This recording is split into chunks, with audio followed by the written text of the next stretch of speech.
අවුරුදු 60න් පස්සේ ඔබේ වැටුප නතර වෙනවා.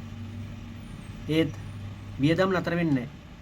ඒ නිසාම අද විශ්‍රාම සැලසුම් සම්බන්ධව රට පුරාම කතා බහක් ඇති වෙලා තියෙනවා. නමුත් ප්‍රශ්නය තමයි ඔබට විශ්‍රාම සැලසුමක් තියෙනවද? අද විශ්‍රාම දිවිය ගැන රට පුරා ආපහු කතා කරන්න පටන් අරගෙන තියෙනවා. ඇත්තට මේක හොඳ දෙයක්. මොකද අපි බොහෝ දෙනෙක් ජීවිතේ වැඩිම කාලයක් වැඩ කරන්නේ විශ්‍රාම ගිය දවසේ සතුටින් ඉන්න බලාගෙන. හැබැයි ඔබ කවදා හරි හිතලා තියෙනවද අද ඔබට ලැබෙන ආදායම හෙට නතර වුණොත් ජීවිතේ කොහොම වෙයිද කියලා? මාසික ආදායමක් එනවද? ඔබේ දරුවන්ට හෝ ඔබේ පවුලට බරක් නොවි ජීවත් වෙන්න පුළුවන් වෙයිද?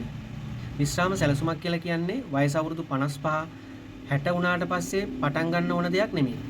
මේක අද ඉඳලා පටන් ගන්න ඕන දෙයක්. අපිට අවශ්‍ය වන්නේ විශ්‍රාම කාලයේදී එකවර මුදලක් ලැබෙන සැලසුමක් පමණක් නෙවෙයි.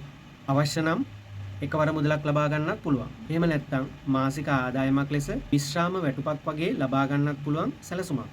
ඒ වගේම ජීවිතයේ අනපේක්ෂිත සිදුවීම් වලදී ඔබේ සැලසුම නතර නොවන ආරක්ෂාවකුත් තියෙන්න ඕනේ. මොකද ජීවිතේ අපි සැලසුම් කරන විදිහටම හැමදේම ගමන් කරන්නේ නැති නිසා. ඒ නිසා විශ්‍රාම දිවිය ගැන හිතන්නේ හෙට නෙමෙයි.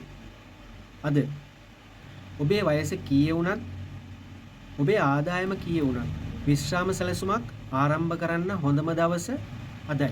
මම රුමේෂ් ගුණසේකර. වැඩි විස්තර අපිට කතා කරන්න අදහස් ෂෙයා කරගන්න පුළුවන්. දාන්න WhatsApp මැසේජ් එකක් මේ දාලා තියෙන නම්බරයට.